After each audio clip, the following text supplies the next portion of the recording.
कराची में JWC तरफां IBA जे professor artificial intelligence में फ्रांस में PhD कंदड़ डॉक्टर अजमल सावंत के कत्ल खिलाफ कबीलाई झिड़न के खात्मे लाइ कराची प्रेस क्लब आडो हज़ारे माण्हुनि एहतजाजी रैली कढी हुकूमत का मुतालबो कियो आहे त डॉक्टर अजमल सावंत के कातिलनि के गिरफ्तार करे सज़ा ॾिनी वञे ऐं कबीलाई झिड़न जो खात्मो हाणे सिंध में रतो छाण जो सिलसिलो बंद करायो वञे। सरकारी निज़ाम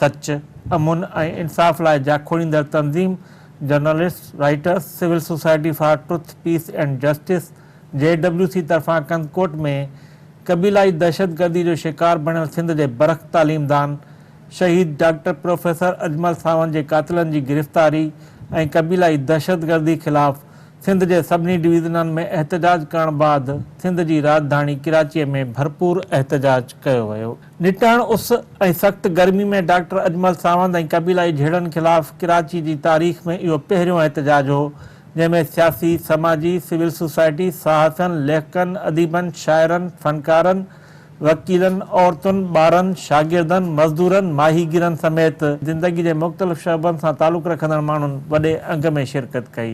JWC के सॾ ते सिंध की राजधानी कराची में थींदड़ एहतजाजी मुज़ाहिरे ऐं रैली की अगवानी शहीद अजमल सावंत के भाउ डॉक्टर तारिक सावंत कई।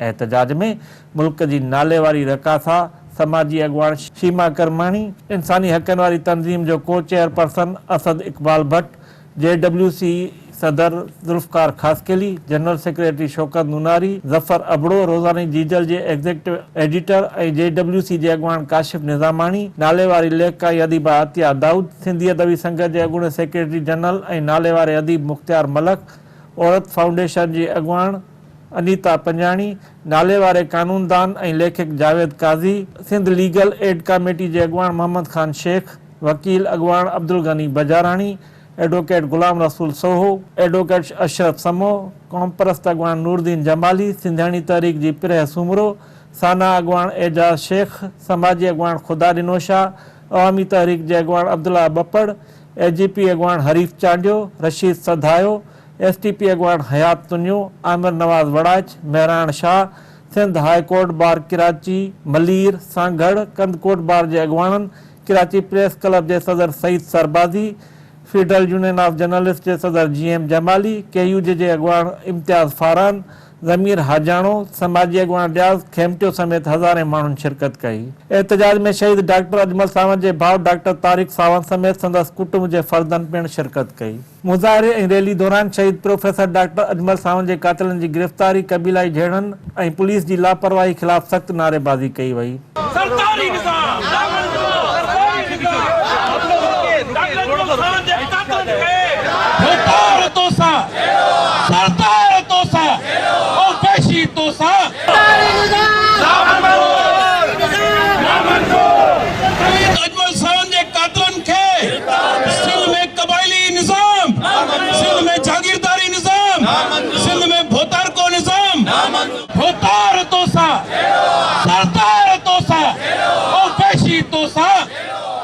एहतजाज के अगवानन खिताब कंदे चयो तो डॉक्टर अजमल सावंत के कत्ल एक महीनो गुजरी चुको है पर अञा ताईं कातिलनि के गिरफ्तार न कयो वियो आहे ऐं पुलिस संदन आॾो बेवस नज़र अची रही है। अगवानन चयो तो डॉक्टर अजमल सावंत जो कत्ल सिंध के शऊर ऐं सिंध की तरक्की जो कत्ल है। कातिलनि खे कत्ल करे सिंध की तरक्की के रोकण की कोशिश कई है।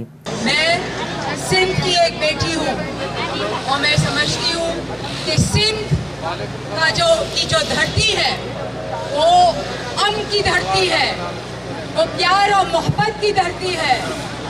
यहाँ पर बड़े बड़े बुजुर्ग शायर सूफी शाह लतीफ वगैरह क्या कहते थे हमको कि इंसानियत सबसे अहम चीज़ है और कुछ इतना अहम नहीं है जितनी इंसानियत है। चाहे आप मर्द हो, चाहे आप औरत हो, चाहे आप किसी भी मज़हब के हो, सब एक है। हमारे अंदर एक ही खून चलता है। और ये जो जुल्म हो रहा है आजकल सिंध में, इसके हम खिलाफ आवाज उठाते हैं। हम समझते हैं कि जागीरदारी निजाम, बटेरा शाही और जो ये जिरगे बनाए जाते हैं, ये सब खास तौर से औरतों की जिंदगियों के लिए बहुत मुश्किल चीजें हैं। कारोकारी जो जिरगे बना करके तय किया जाता है, इसमें औरतों की आवाज नहीं होती है जिरगों में। डॉक्टर अकबर को जिस तरह से मार दिया गया, हम उनके लिए इंसाफ चाहते हैं। इसी तरह से आपने देखा था कि कुछ अर्सा पहले यहाँ कराची में नाजिम जोगियों ने भी अपनी जान दे दी। ट्राइबल निज़ाम है, ये जो एक दूसरे पे दुश्मनियाँ हैं, ये जो हम लोगों को बांट दिया जाता है फिरकों में, छोटे छोटे टुकड़ों में, हम इसके खिलाफ आवाज उठाते हैं और हम समझते हैं कि हम सब एक हैं और हमें मिल करके जिद्दोजहद करनी है। सिंध में जो कि अमन की धरती थी, जो प्यार की धरती थी, जहाँ पर फूल खिलते थे प्यार के, मोहब्बत के, उस धरती को अब जहन्नम बना दिया गया है लोगों के लिए। पाबंदी लगाई गई है, लेकिन फिर भी जिनके हो रहे हैं और वो उन्हीं लोगों के उसमें सदारतों में होते हैं जो लोग असम्बलियों में इसके खिलाफ बातें करते हैं। असम्बलियों में तो बातें करते हैं, लेकिन जब अपने इलाकों में आते हैं, जब अपनी जगीरों पे आते हैं, जब अपनी ज़मीनों पे आते हैं, तो वहाँ के गरीबों, मजदूरों, किसानों पर यही जिरगे लागू करते हैं, पैसे कमाते हैं, पैसे लूटते हैं। भाई ये तरीकाकार जो है आपका, ये अब नहीं चलेगा। तुम्हारे खिलाफ अब पूरी एक हमें मुहिम चलानी पड़ेगी, जिसमें हम लोग जो है सारे मजलूम इकट्ठे होंगे और तुम्हारे गिरवानों पे हाथ डालेंगे। तुम्हें यहाँ इस धरती पर रहने के लिए कोई जगह, कोई ज़मीन नजर नहीं आएगी। तुमको ये बहुत बड़ी गलतफहमी, तुम ताकतवर हो। हमने बड़े बड़े ताकतवर यहाँ पर देखे हैं कि ज़ाहिर शाह से ज़्यादा ताकतवर को बादशाह था। क्या हुआ उसके साथ? जब लोग उठ खड़े हुए, तुम तो छोटे से जागीरदार हो, जब यहाँ पर लोग उठ खड़े हुए तो तुम लोगों के साथ फिर जो होगा, तुम्हारी नस्लें मिट जाएंगी। हम human rights commission of Pakistan हमेशा मजलूमों के साथ, सिंध के दोस्तों के साथ, साथियों के साथ, हम खुद सिंध से हैं, 60 साल 70 साल से सिंध की खिदमत कर रहे हैं। सिंधी वो नहीं होता जो बात तो सिंध की करे लेकिन सिंध के लोगों के हकूक पे डाके डाले। सिंधी वो है जो कोई भी ज़बान बोले, पुश्तों में बात करे, किसी में करे, लेकिन सिंध के लोगों के लिए, उनके हकूक के लिए खड़ा हो, उनके लिए अपनी जान कुर्बान करे, उसके लिए अपना खून बहाए, वो असल में सिंधी है। अॼु महीनो थियण वारो आहे, पर शर्म जहिड़ी ॻाल्हि आहे, अञा ताईं हुन जे कातिलनि जो को बि अतो पतो न आहे। इहा असांजी हुकूमतूं आहिनि। शर्म थो अचे। असां पहिरें ॾींहं ते ई वकील ऐं सभई बीठा आहिनि, सभनि जे तइदाद में एहतजाज कयोसीं। गैर सियासी आहिनि, उहे हिन मामले में हमेशह इन क़िस्म जी जिदोजहद जो ऐं इन क़िस्म जे आवाज़ खे बुलंद रखंदा। त मां नथो सम्झां त हीउ सिस्टम जेको आहे उहो उन्हनि जे रहम कम ते हूंदो। हींअर तव्हां ॾिसो त महीने खां वधीक अरिसो गुज़री चुको आहे त उते SSP अॻवाननि जो चवणो त सिंध जा सञावन सम्झनि था त जेकॾहिं अॼु ख़ामोशी अख़्तियार कई वई त अॻिते शऊर रखंदड़ हर माण्हूअ खे क़त्ल करे सिंध खे ऊंदाही तरफ़ धिकियो वेंदो। उन्हनि चयो त सिंध जो शऊर ऐं साञा प्रोफेसर अजमल सावंत जे क़ातिलनि जी गिरफ़्तारी लाइ हिकु आवाज़ बणियल आहे। हाणे क़बीलाई दहशतगर्दी जे ख़ात्मे जो वक़्तु अची वियो आहे। पूरो हिकिड़ो महीनो थियण वारो आहे त डॉक्टर अजमल सावंत खे जेको शहीद कयो वियो हुयो 6 अप्रैल ते, ऐं हिन वक़्त ताईं को बि कातिल गिरफ़्तार न थियो आहे ऐं को उहे एतिरो परे कोन वेठा आहिनि, उहे वेझो वेठा आहिनि, कंदकोट शहर खां 3-4 किलोमीटर जे फ़ासिले ते वेठा आहिनि। ऐं ख़बर न आहे त कहिड़ी मजबूरी आहे सिंध पुलिस जी ऐं कहिड़ा उन जा ॻुझा हथ आहिनि, सरपरस्त आहिनि जेके उन्हनि खे उन्हनि में हथ विझण खां रोकीनि पिया। ऐं असां सरापा एहतजाज आहियूं 1 महीने ताईं, ऐं अॻिते बि असांजी इहा जिदोजहद जारी रहंदी, छो त ही हिकु शऊर जो क़त्ल थियो आहे। हिकु आलिम जो ऐं तालीमदान जो क़तल थियो आहे। उहो हिकिड़ो PhD स्कॉलर हुयो जेको आर्टिफिशियल इंटेलिजेंस में PhD करे आयो ऐं सिंध जी बच्चनि खे, सिंध जे ॿारनि खे, सिंध जे शागिर्दनि खे हू ख़िदमत करे पियो ऐं हुन जो कसूर इहो हुयो त हू हिकिड़ो लिखियो पढ़ियो माण्हू हुयो, बेगुनाह बेकसूर हुनखे राह वेंदे क़तल कयो वियो आहे। ही जेको सरदार को नाकारा भोतार को सिस्टम आहे इहो उते मुख़्तलिफ़ इलाइक़नि में पाण खे बिरादरियुनि में विड़ाए उतां जी तइलीम खे तबाह कयो पियो वञे, उतां जे तरक़ीअ खे तबाह कयो पियो वञे। शहीद अजमल सावंत जेको तव्हांखे मां ॿुधायां त दुनिया जी उनखे लेटेस्ट जेकी टेक्नोलॉजी आहे आर्टिफिशियल इंटेलिजेंस उन जो सिंध जो मुंहिंजे ख़्याल में वाहिद PhD होल्डर हुयो जेको फ्रांस जहिड़े शहर में उते वेहे हा त उन वक़्त जा जेके 11 लख रुपया उनखे मिलंदा हुआ ऐं अॼु यूरो लाइ किथे पहुतो आहे त हुनखे 25-30 लख रुपया माहवार मिलंदा। हुन उतां पंहिंजा 25-30 लख रुपया छॾे करे हुन इहो सोचियो त मां पंहिंजे इलाइक़े में वञा, छाकाणि त तव्हां कंदकोट, कश्मोर, घोटकी ऐं शिकारपुर में वेंदव त तव्हांखे उते वाना वज़ीरस्तान लॻंदो, उते इल्म जो तव्हांखे को कॉन्सेप्ट ई नज़र न ईंदो, उते तरक़ीअ जो को कॉन्सेप्ट ई नज़र ईंदो। त शहीद अजमल सावंत जो जेको नाहक खून आहे इहो कबीलाई तकरार न आहे, इहो ॿिनि बिरादरियुनि जो जहिड़ो न आहे। ही प्लानिंग तहत शहीद अजमल सावंत खे इन करे क़तलु कयो वियो आहे त हू जेको सिंध में ऐं पंहिंजे इलाइक़े में तइलीम जो ॾीओ रोशन करणु पियो चाहे, उतां जा जेके अणपढ़ियल माण्हू हुआ, उतां जेके अणपढ़ियल ॿार हुआ उन्हनि खे तइलीम सां गॾु शऊर ॾियणु पियो चाहे। डॉक्टर अजमल सावंत जो क़तल सिंध जे शऊर ऐं तरक़ी जो क़तल आहे ऐं जंहिं तरह हिते ज़्यादती पई थिए, नाइंसाफ़ी पई थिए ऐं बेगुनाह जेको आहे खून वहाए पियो वञे, उन जे करे ई असां जेको आहे सरापा एहतजाज मनाइण लाइ असां चाहियूं था त सिंध जे अंदरि जेको ही सरदारी ऐं क़बाइली निज़ाम आहे उन जे आड़ में जेका दहशतगर्दी थिए पई उनजो ख़ात्मो अचे ऐं सिंध जा जेके ही असेट आहिनि, जेको असांजो डॉक्टर अजमल सावंत हिकिड़ो पढ़ियल लिखियल इंसान हो, उनखे जेको आहे सो बेगुनाह शहीद कयो वियो ऐं इहो मैसेज ॾिनो पियो वञे इन्हनि माण्हुनि खे शहीद करे क़तल करे त सिंध में जेका तरक़ी थिए, सिंध में जेका तालीम जो वाधारो अचे उनखे रोके सघिजे। सो असां मुसलसल जेको आहे सो एहतजाज पिया कयूं ऐं इहो मुतालबो था कयूं IG सिंध खां त फौरी तौर ते हेतिरो टाइम गुज़री चुको आहे, डॉक्टर अजमल सावंत जा कातिलनि जेको आहे फौरी तौर ते उन्हनि गिरफ़्तार कयो वञे। पूरो महीनो थी वियो आहे त माना कातिल एतिरा बासर आहिनि जो हिन महिल ताईं को हिकिड़ो बि उन्हनि मां गिरफ़्तार न थियो आहे। पूरी सिविल सोसाइटी एहतजाज करे रही आहे, ख़ासि तौर ते JWC हर डिवीज़न में एहतजाज कयो आहे ऐं माना एॾो प्रेशर डेवलप कयो आहे, एॾो हाई प्रोफाइल केस आहे, सोशल मीडिया ते हींअर जो माना ईअं सम्झो ट्राप टेंट थो हले त उन जे बावजूदि इन सॼी सिविल सोसाइटीअ खां इन लखे माण्हुनि खां जेके थोरा सरदार आहिनि जिन अंग्रेज़नि जूं चमचागिरियूं करे जागीरियूं वरितियूं ऐं अॼु ॾींहं ताईं पंहिंजे उन हक़ हाकिमियत खे बरक़रार रखण जे लाइ ग़रीबनि खे कुचलींदा था अचनि त इहो अजमल सावंत खे बि उन्हनि रस्ते तां हटाए छॾियो।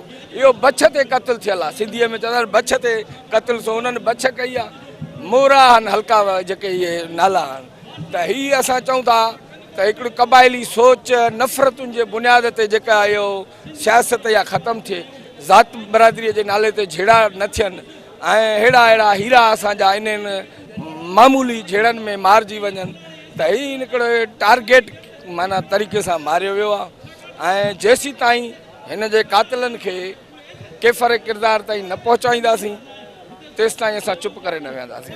JWC हिकु तारीख़ी पैगाम ॾिनो आहे जंहिंमें ख़ासि तौर ते सिंध वासियुनि जे शऊर सां कंहिं बि क़िस्म जी हथ चरांद जे लाइ सॼी सिंध सरापा एहतजाज आहे। अॼु ही प्रेस क्लब जे अॻियां जेको मेड़ आहे इहो सिंध जे हर तबक़े जे माण्हुनि जो एहतजाज आहे जेको इहो ॿुधाइणु चाहे थो त असांजे शऊर सां, असांजे उन्हनि ज़हननि सां जेके वॾेरा शाही जे ख़िलाफ़ु आहिनि, जेके समाज खे तब्दील करणु चाहिनि था, उन्हनि जी रस्ता रोक हरगिज़ बर्दाश्त न कंदी। JWC उहा ठही हुई मज़लूमनि खे जो आवाज़ बणिजी, मज़लूमनि जो आवाज़ बणिजी आहे। जंहिं ॾींहं खां इहा ठही आहे त इन खां पहिरियों जेको शहीद नाज़िम जोख्यार वाक़ियो थियो उन ते बि पंहिंजो सभ खां पहिरियों JWC आवाज़ उथारियो। उनखां पोइ जेके बि जिते बि मज़लूमनि सां ज़ुल्म थियो आहे JWC उते साम्हूं आई आहे। जॾहिं डॉक्टर अजमल सावंत जो क़तलु थियो त उनखां पोइ असांजो सम्झोसीं त हीअ जेको आहे सो न सिर्फ़ु सिंध जे शऊर जो क़तलु आहे, सिंध जी तरक़ी जो बि क़तलु आहे। तंहिंजे करे JWC हिकिड़ी तहरीक जो ऐलान कयो। उन तहरीक जे सिलसिले में काज़ी अहमद, इन खां अलावा लाड़काणो, कंदकोट, सखर, मीरपुर ख़ास, हैदराबाद सभिनी शहरनि में एहतजाज कया विया। ऐं उन खां पोइ कराची जी सिंध जी गादियार शहर कराची में एहतजाज सॾु ॾिनो। ऐं तव्हां ॾिठो त कराची में हिकिड़ो भरपूर एहतजाज JWC रिकॉर्ड करायो आहे। ऐं असांजो हिकिड़ो ई मुतालबो आहे त डॉक्टर अजमल सावंत जा जेके कातिल गिरफ़्तार कया वञनि ऐं सिंध में क़बीलाई झड़नि जे ख़ात्मे लाइ किरदारु अदा कयो वञे। जेको बि सरदारी निज़ाम आहे या जेके तरीक़े सां ही शयूं थियनि थियूं, शऊर जो क़तल थिए थो ऐं मतिलबु हिकिड़ी ठहियल ठुकियल हिकिड़ी साज़िश तहत असांजे सिंध खे कमज़ोर कयो पियो वञे। सिंध में जेको कबीलाई निज़ाम आहे, जेको वॾेरको निज़ाम आहे, जागीरदारानो सिस्टम आहे, इन सिस्टम खे ख़तमु कयो वञे जंहिं सिंध जे शऊर जूं केतिरियूं ई हयातियूं गिड़कायूं आहिनि। इन्हनि कबीलाई तकरारनि जे ख़िलाफ़ हिकिड़ी जंग जो ऐलान थी चुको आहे ऐं हिते इहो भरपूर तव्हां ॾिठो त मुतालबो असां सभिनी पारां हिते शिरकत कंदड़नि पारां रखियो वियो त जेकॾहिं इदारा सिंध हुकूमत रियासत इन्हनि क़तलनि ख़िलाफ़, इन्हनि कबाइली तकरारनि ख़िलाफ़ एक्शन न वरितो, उन्हनि खे कानून जी पकड़ में न आंदो त इन एहतजाज जो दाइरो अञा बि वसी कयो वेंदो। नाहक उन जो जेको खून थियो आहे, उन सां जेका नाइंसाफ़ी थी आहे, उनखे इंसाफ़ ॾियण लाइ जीअं तव्हांखे ख़बर आहे त उनजी फैमिली बि असां सां गॾु आहे, उनजा भाइर बि असां सां गॾु आहिनि। ऐं असांजी इहा ई आहे त कबाइली तकरारनि जे ख़िलाफ़ जेका जदोजहद आहे JWC जी, उनजो साथ ॾिनो वञे। JWC शुरू खां ई हिन केस खे खयो आहे ऐं हाईलाइट कयो आहे। अॼु बि असां JWC जे प्लेटफॉर्म ते गॾु थिया आहियूं। सभु जेको कबाइली निज़ाम आहे सिंध जे अंदरि, उनखे ख़तमु कयो वञे ऐं जेके डॉक्टर अजमल सावंत जा कातिल आहिनि उनखे गिरफ़्तार कयो वञे। असांजो हुकूमत खां इहो ई मुतालबो आहे। ऐं ॿियो जेको सिंध जो शऊर आहे, उनखे अहिड़े नमूने क़तल कयो पियो वञे। इहा सिंध सां ज़्यादती आहे। जेकॾहिं ईअं ई थींदो रहियो त मैडम हीअ सिंध किथे बीहंदी असांजी, असांजो फ्यूचर किथे आहे। अजमल सावंत जे हिकु फ़र्द जो जेको आहे सो जेका आहे सा किलिंग न आहे, इहा किलिंग जेका आहे सा हिकिड़ी पूरी क़ौम जी आहे ऐं उन पूरी सोच जी आहे जेका सिंध उथे थी पई, जेका सिंध इंटलेक्चुअल थियण जी कोशिशि थी करे, जेका सिंध इल्म ॾे वधे थी पई, जेका सिंध स्कूलनि ॾे वधे थी पई, जेका सिंध जेका आहे सा इन पूरे जागीरदारी ऐं वॾे के निज़ाम आज़ादी वठण थी चाहे पई, हीअ उनजो क़त्ल आहे। बहुत तकलीफदेह है कि हम जिन हालात में रह रहे हैं, जहाँ पे इतनी महंगाई है, लोगों को खाने को नहीं मिलता है, वहाँ पे एक दूसरे को छोटी छोटी बातों पे मार दिया जाता है। तो और ख़ास तौर से मुझे एक और बात कहनी है, वो ये है कि कुछ ऐसा लग रहा है कि कोई मुहिम चल रही है कि पढ़े लिखे लोगों को मार दिया जाए और सिर्फ कौम को जाहिल रखा जाए। तो ये बहुत ही दर्दनाक और तशवीशनाक बात है। ये असांजे शऊर ऐं सुजाग जो क़त्ल करण जी कोशिश आहे। हुन सावंत असां वटि न आहे, पर ही अटेम्प्ट कयो आहे असांजे सुजाग ते, असांजे शऊर ते हमिलो आहे। त मां सम्झां थो त न रुगो कातिलनि खे गिरफ़्तार कयो वञे। हिकु डॉक्टर जेको कई साल पंहिंजी तालीम हासिल करण खां पोइ उनजी फैमिली जेके उन ते करोड़ों रुपया ख़र्च कंदी आहे उनजी तालीम ते, त जीअं अची पंहिंजे इलाइक़े जी, पंहिंजे सूबे जी, पंहिंजे मुल्क जी ख़िदमत कंदो ऐं उन क़बाइली हिकिड़े मामूली झगड़नि में इंसानियत खे क़त्ल कयो वञे, जेको अफ़सोसनाक आहे। सिंध जे शऊर जो क़त्ल थियो आहे। डॉक्टर अजमल सावंत सिंध जो शऊर हुयो। हू प्रोफेसर, डॉक्टर, इंजीनियर हुयो ऐं उन जे लाइ उन सां जेसि ताईं इंसाफ़ न थींदो उन खून सां, तेसि ताईं आवाज़ बंदि न थियणु खपे। इहा सिंध जे शऊर ते ज़िमेदारी थी आहे हिते त असां हिन आवाज़ खे माठो थियणु न ॾियूं, न त सुभाणे ॿियो अजमल सावंत क़त्ल थींदो, सुभाणे मोहम्मद खान थींदो, सुभाणे ॿियो को थींदो ऐं ईअं ई अहिड़ी अनारकी हूंदी जो माना इंसान बर्दाश्त खां ॿाहिरि हूंदो। कबाइली सिस्टम वॾी ॻाल्हि त हिन दौर में छो आहे। जेकॾहिं हिन कबाइली दौर हिन दौर में अगरि कबाइली ज़िंदा आहे त मीन्स शऊरी तौर ते इहो कबाइली दौर सिस्टम खे ज़िंदा रखियो वियो आहे। जॾहिं इंडिया पाकिस्तान ठहियो त इंडिया में नेहरूअ पहिरियों इहो एक्ट पास कयो त सॼो जागीरदारी सिस्टम खे ख़तमु कयो। पर पाकिस्तान में जॾहिं पीपल्स पार्टी आई कहिड़े नारे सां रोटी कपिड़ा मकान ते, पर हुन असेंबली में जॻहियूं कंहिंखे ॾिनियूं, उन साॻे वॾेरनि खे ई उन असेंबली में जॻहियूं ॾिनियूं। अॼु त असेंबली में ॿुधायो 99% उहे ई ज़मींदार वेठा आहिनि, उहे ई वॾेरा वेठा आहिनि, उहे ई जागीरदार वेठा आहिनि। असां अञा इंडस्ट्रियलाइज़ में ई न वेठा आहियूं। ही तमामु घणो वक़्ताइतो क़दम आहे ऐं इन सां गॾु माण्हुनि में वधीक शऊर थींदो ऐं घटि में घटि ज़ुल्मनि जूं जेके पहाड़ूं आहिनि उहे थोरियूं लुॾंदियूं ऐं हिन में वधीक बहितर इहो आहे त हिन दफ़े जेको आहे सो ख़ुदि प्रेस हमेशह हिकिड़ो ज़ुल्म जे ख़िलाफ़ विढ़ण जे लाइ अॻु भरो रहियो आहे, पर हिन दफ़े प्रेस जे तरफ़ खां पाण क़दम खयो आहे हिकिड़े चैनल जे तरफ़ खां।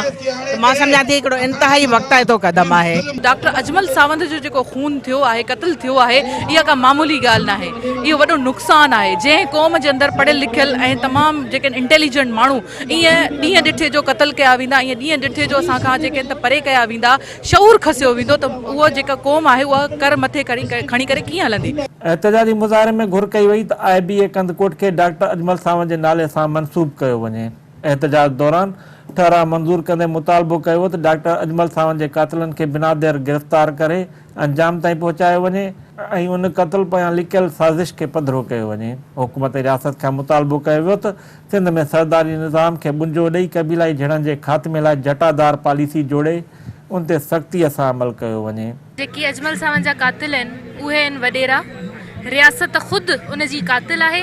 जेसिताईं रियासत इन क़बीलाई सिस्टम खे बंदि न कंदी, इन जूं जड़ूं न खोटींदी, इन खे जड़ मां ख़तमु न कंदी, तेसिताईं अहिड़ा अजमल सावंत खोड़ क़त्ल थींदा रहंदा। असांजी ज़हानत जो क़त्ल आहे, अजमल सावंत जो क़त्ल ज़हानत जो क़त्ल आहे, इल्म जो क़त्ल आहे। असां कंहिं बि तरह सां हिन क़त्ल ते ख़ामोश नथा रही सघूं। हिन क़त्ल जी जेसिताईं कैफ़े किरदार ते जेके माण्हू मुलवस आहिनि उहे न पुॼंदा तेसिताईं असांजी जदोजहद जारी रहंदी। क़त्ल सिर्फ़ु हिकु नौजवान जो न आहे, इहो शऊर जो क़त्ल आहे ऐं ॼाणी वाणी इन निज़ाम खे तरजीह ॾिनी थी वञे ताकी सिंध जो शऊर न वॾो थिए ऐं सिंध पंहिंजे हक़ूक़ जे लाइ आवाज़ न उथारे। मुआशरे जी बेहसिया हिन सिंध में जेको सरदारी निज़ाम आहे, करप्ट सिस्टम आहे, करप्ट निज़ाम आहे, इहो सिंध जे शऊर खे कुचलण जो हिकिड़ो मिसाल आहे। त हू सिंध में हिन वक़्तु जेको माफ़ियाज़ क़ाबिज़ आहे उहा नथी चाहे त कोई शऊर ॻाल्हाईंदड़ सिंध जे हक़नि जी ॻाल्हि कंदड़ माण्हू को अॻियां अचे। सिंध में बेसिकल जेको जिते जागीरदारी सिस्टम, सरदारी सिस्टम, इहो पीरी मुरीदी जो सिस्टम जेको राज आहे, जेको सिंध जे हक़ूक़ ते, सिंध जी अवाम ते तसुलसल सां सदियुनि खां हिकिड़ो दाड़ो लॻे पियो ऐं उहो कंटिन्यूटी में आहे। त उन्हनि जे पोयां महरकात छा आहिनि, MPA बि इहे थींदा आहिनि, MNA बि इहे थींदा आहिनि ऐं सेनेटर बि इहे थींदा आहिनि ऐं पूरी अवाम जेका हेठियों तबिको उहो दबियल आहे, उहो ख़ौफ़ हिरास जे करे उहो नथो निकिरे पियो, न उन्हनि ख़िलाफ़ु ॻाल्हाए सघे थो। छाजे करे अदालती निज़ाम खे हिते मज़बूती मिलणु खपे, इंडिपेंडेंट ऑफ जुडिशरी हुजणु खपे। अजमल सावंत डॉक्टर जो जेको क़त्ल आहे उहो सिंध जे सॼे शऊर खे पुठिते करणु उन जो क़त्ल आहे। असां उन जी सख़्तु मज़म्मत करियूं था त हिन में जेके बि हथ आहिनि, जेके बि साज़िशूं आहिनि, जेके बि सहूलियतकार हिन क़त्ल में आहिनि, उन्हनि खे सरे आम उन्हनि खे सज़ाऊं ॾिनियूं वञनि। में क़बाइली तकरार हथ सां वधाया वञनि था पिया ऐं उन्हनि क़बाइली तकरारनि जे करे पोइ हिन शहीद अजमल सावंत जहिड़ा मासूम माण्हू उहे हमेशह क़त्ल थियनि था पिया। असां वटि सरदारी जेको निज़ाम आहे उनखे हुथी ॾिनी वई आहे ऐं असांजे इलाइक़े जे सरदारनि खे MPA MNA मुक़ररु करे सिंध गवर्नमेंट में उन्हनि खे रखियो वियो आहे। उन में इहो थिए थो त पोइ असां वटि जेके DC SPs अचनि था पिया उन्हनि जा पर कटे करे पोइ हिते असांजे इलाइक़नि में मोकिलियो थो वञे त तव्हां वञो फ़िलहां माण्हू खे हथ न विझणो, फ़िलहां माण्हू खे गिरफ़्तार न करणो ऐं डायरेक्शन सां जॾहिं असां वटि SPs या DCs ईंदा त उहे कहिड़ो कमु कंदा। पुलिस डिपार्टमेंट जो फेल्योर आहे। सिंध जी का अहिड़ी जाग्राफी हदियूं न आहिनि जिथे सरदारी निज़ाम हले या अहिड़ो सिस्टम हले जिथे पाकिस्तान जो आइन ऐं ॿिया कानून मुअतल रहनि, पर बदकिस्मती सां सिंध जे उत्तर वारे इलाइक़नि में पुलिस जे फेल्योर सबबि उते सिंध जो पाकिस्तान जो आइन ऐं कानून मुअतल आहे। उते जेके ॾाढा आहिनि उहे बासर आहिनि, उहे पंहिंजो कानून हलाइनि पिया। माण्हू त हिते चवनि था शऊर खे मारियो, तव्हां त किताबनि खे मारियो, किताबनि खे गोलियूं आहियूं, तव्हां उन्हनि लखे यूनिवर्सिटियुनि जी इज़त जी धजियूं ॾारियूं आहिनि जेके उन नौजवान खे बाशूर था कनि। मां JWC जे प्लेटफॉर्म तां इन क़त्ल जी मज़म्मत कयां थो। बेतुको क़त्ल आहे, बेगुनाह क़त्ल आहे, बेवाजिबी क़त्ल आहे। असां कॾहिं बि इहो न सोचो त असांजो मुस्तक़बिल फ्यूचर छा हुजणु घुरिजे। असां पंहिंजे मुस्तक़बिल जो क़तल करण में पूरा आहियूं, असां पंहिंजी ख़ुशहालीअ जो क़तल करण में पूरा आहियूं, असां पंहिंजे सुठनि ज़हननि जो क़तल करण में पूरा आहियूं। सिंध जे राजधानी वारे शहर कराचीअ में निटाणो सां सख़्त गर्मीअ में लाॻीतो 3 कलाकनि ताईं जारी रहंदड़ JWC जे हिन तारीख़ी एहतजाज कबीलाई झड़नि जे ख़ात्मे लाइ सिंध में हिकु सघारी ऐं असराती तहरीक जा बुनियाद रखिया आहिनि। मुज़ाहिरे ऐं रैली जी पुॼाणी ते सिंध हुकूमत खे JWC पारां चेताव ॾिनो वियो आहे त जेकॾहिं डॉक्टर अजमल सावंत जे कातिलनि खे बिना देर गिरफ़्तार न कयो वियो त तहरीक जे अॻे मरहले में JWC पारां मुल्क जी राजधानी इस्लामाबाद में एहतजाजी मुज़ाहिरो कयो वेंदो।